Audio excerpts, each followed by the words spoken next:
আসসালামু আলাইকুম বন্ধুরা, সকলেই কেমন আছেন? আল্লাহর রহমতে আলহামদুলিল্লাহ আমি অনেক অনেক ভালো আছি। বন্ধুরা, আজ কোনো রেসিপি আপনাদের সাথে শেয়ার করছি না।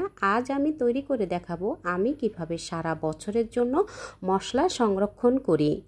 বন্ধুরা, আদা রসুনের সিজনে যখন আদা রসুনের দামটা কমে যায় তখন আমি আদা রসুন কিনে যেভাবে করে সংরক্ষণ করি সারা বছরের জন্য, এবং আমি একটা স্পেশাল মশলা তৈরি করে সেই মশলাটা আমি ডিপ ফ্রিজে সংরক্ষণ করি সারা বছরের জন্য।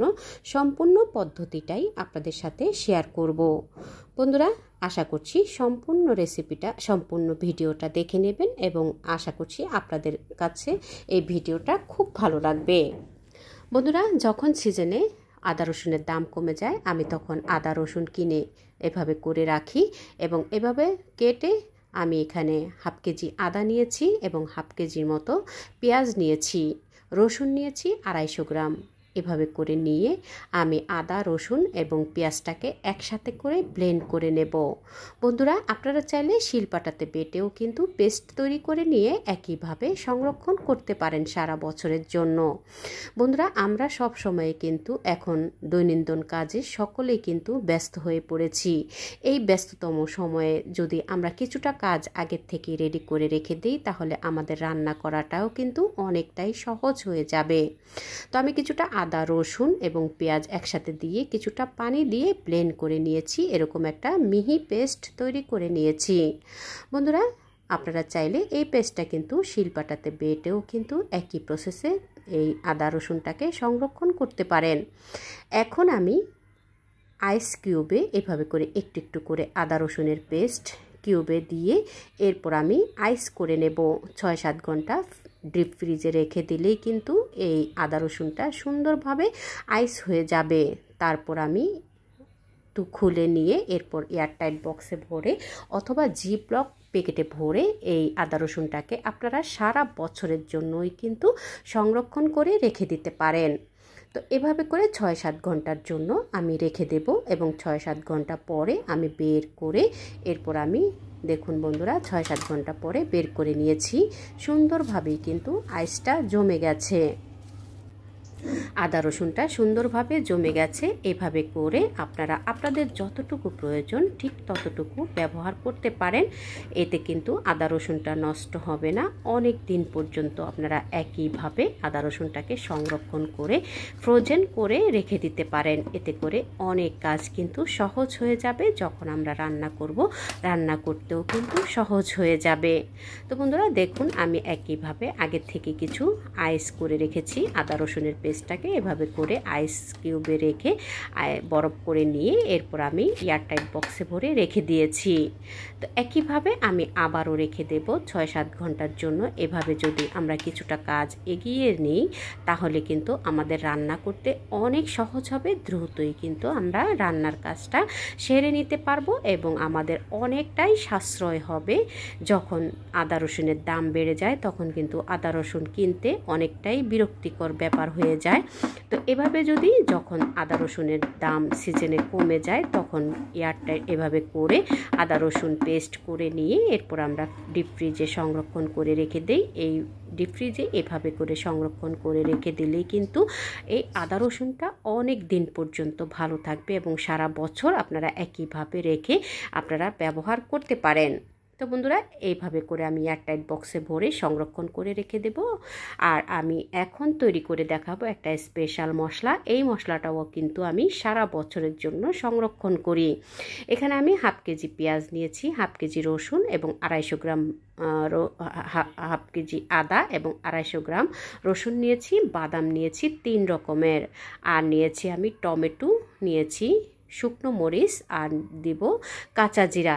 এই মশলাগুলো দিয়ে আমি খুব সুন্দর করে একটা পেস্ট তৈরি করে নিয়ে এই পেস্টটাকেও কিন্তু আমি সারা বছরের জন্য সংরক্ষণ করি এবং যখন আমার প্রয়োজন হয় তখন আমি আমার প্রয়োজন অনুযায়ী কিন্তু মশলাটা বের করে নিয়ে আমি ব্যবহার করতে পারি। এতে করে আমার রান্নার কাজটা কিন্তু অনেকটাই সহজ হয়ে যায়। বন্ধুরা, আমি 20 মিনিট আগে এরকম জিরাটাকে খুব ভালো করে ধুয়ে নিয়ে এরপর আমি জিরাটাকে ভালোভাবে ধুয়ে স্টেনে পানিটা ঝরিয়ে নিয়েছি।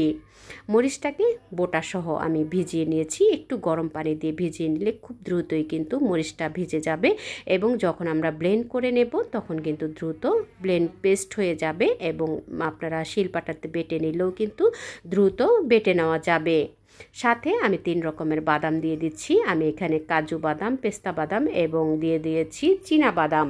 বন্ধুরা যে কোনো আপনাদের হাতের কাছে বাদাম থাকবে সেই বাদামই কিন্তু ব্যবহার করতে পারেন। আমার হাতের কাছে 3 রকমের ছিল, তাই আমি 3 রকমের বাদামই এখানে ব্যবহার করেছি। বন্ধুরা এভাবে করে মশলাটা যদি আমরা সিজনে যদি সংরক্ষণ করে রাখি তাহলে কিন্তু আমাদের অনেক টাকাও কিন্তু বেঁচে যায়। তো এভাবে আপনারা চাইলে যখন খুশি এভাবে প্রয়োজন অনুযায়ী কিন্তু আদা রসুনের পেস্টটাকে বের করে নিয়ে প্রয়োজন অনুযায়ী ব্যবহার করতে পারেন। এখন আমি মশলাগুলোর সাথে আদা রসুনটাকে একটু ভালোভাবে ধুয়ে দিচ্ছি। ধুয়ে নিয়ে এরপর আমি ব্লেন্ডারে নিয়ে পেস্ট তৈরি করে আপনারা চাইলে আমি যেরকম প্রথমে দেখিয়েছিলাম আইস কিউবে দিয়ে এরপর আমি আইস করে বরফ করে রেখেছিলাম কিউব করে, তো সেভাবে করে হলেও রাখতে পারেন অথবা বড় একটা বক্সে ভরে আপনারা এই স্পেশাল মশলাটাকেও কিন্তু আপনারা সংরক্ষণ করতে পারেন একইভাবে। এই স্পেশাল মশলাটা কিন্তু যে কোনো রেসিপিতে আপনারা ব্যবহার করতে পারবেন এবং ব্যবহার করলে রেসিপির স্বাদটা কিন্তু অনেক গুণ বেড়ে যায়। আমি এখানে 200 গ্রামের মতো কাঁচা জিরাকে আগের থেকে 20 মিনিট আগে খুব ভালো করে ধুয়ে নিয়ে এরপর আমি 20 মিনিট পানিতে ভিজিয়ে রেখে এখন সবগুলো মশলার সাথে মিক্স করে দিয়েছি। হাফ কেজি দিয়ে দিলাম টমেটো। বন্ধুরা টমেটো দিয়ে এভাবে করে সবগুলো মশলাকে একসাথে মিক্স করে নিয়ে আমি এখন ব্লেন্ডারে পেস্ট করে নেব। দিয়ে আমি কিছুটা পানি দিয়ে দেব। আমি ব্লেন্ডারে যতটুকু ধরে সেই অনুযায়ী দিয়ে এরপর কিছুটা পানি দিয়ে আমি মিহি একটা পেস্ট তৈরি করে নেব। বন্ধুরা আপনাদের হাতের কাছে অ্যাভেলেবেল ব্লেন্ডার না থাকলে আপনারা কিন্তু শিলপাটাতে বেটেও একই রকমভাবে পেস্ট তৈরি করে ডিপ ফ্রিজে এই মশলাগুলোকে সারা বছরের জন্য সংরক্ষণ করতে পারেন। এই স্পেশাল মশলাটা কিন্তু যে কোনো রেসিপিতে দিলে রেসিপির স্বাদটা কিন্তু অনেক গুণ বেড়ে যায়। দেখুন বন্ধুরা ভীষণ সুন্দরভাবেই কিন্তু মিহি একটা পেস্ট তৈরি করে নিয়েছি। এখন আমি এরকম বড় এয়ারটাইট বক্সে ভরে রেখে দেব এবং আমি আগের যেরকম আইস কিউবে ভরে অল্প অল্প করে বরফ জমিয়ে নিয়েছিলাম সেভাবে করেই কিন্তু আপনারা চাইলে বরফ জমিয়ে অল্প অল্প করে আপনারা আপনাদের প্রয়োজন অনুযায়ী বক্সে ভরে এই স্পেশাল মশলাটাকেও কিন্তু সংরক্ষণ করতে পারেন সারা বছরের জন্য। তো বন্ধুরা কেমন লাগলো আমার এই সংরক্ষণ পদ্ধতিটা? আদা রসুন এবং স্পেশাল একটা মশলা তৈরি করেছি।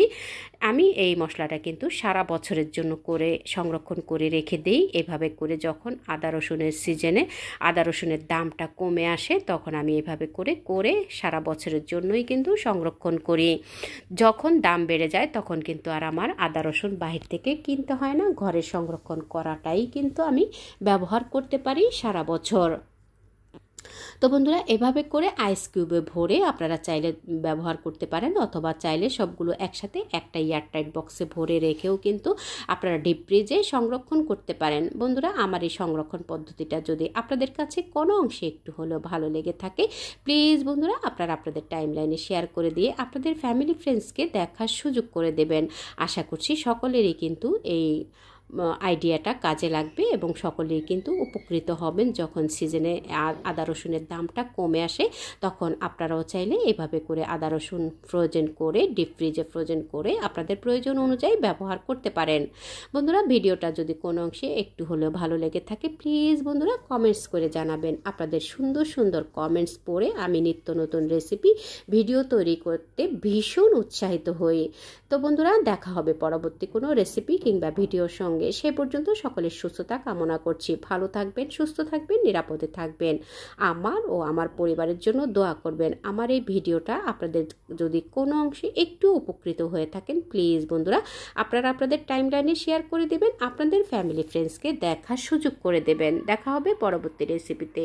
সে পর্যন্ত সকলের সুস্থতা কামনা করছি। দেখা হবে পরবর্তী কোনো রেসিপির সঙ্গে। সে পর্যন্ত আল্লাহ হাফেজ।